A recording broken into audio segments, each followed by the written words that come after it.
ഇന്നും ഒരു ഭയപ്പാടോടുകൂടെ ഞാൻ നിങ്ങളും ഓർത്തു പോകുന്നു.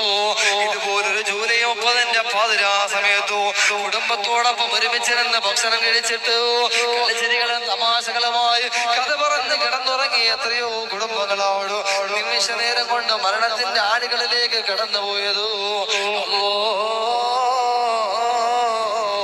ചൂരൽമലയും മുണ്ടക്കയും ഒന്നും നമുക്ക് മറക്കാൻ കഴിയില്ലല്ലോ. എന്റെ പ്രിയപ്പെട്ട സഹോദരങ്ങളോട് ഓർമ്മപ്പെടുത്തുകയാണ്, ഒരു കയ്യിൽ പ്രിയപ്പെട്ട മക്കളും മറുകൈയിൽ പ്രിയപ്പെട്ട ഭാര്യയും ഹൃദയത്തോട് ചേർത്ത് നിർത്തിയിട്ട് മരണത്തെ ഇങ്ങനെ മുഖാമുഖം കാണുമ്പോ എന്ത് ചെയ്യണമെന്നറിയാതെ നിസ്സംഗതയോട് മരണത്തിന്റെ അകത്തളങ്ങളിലേക്ക് കടന്നുപോയോ എത്രയോ ആളുകളുണ്ടെന്നറിയുമോ?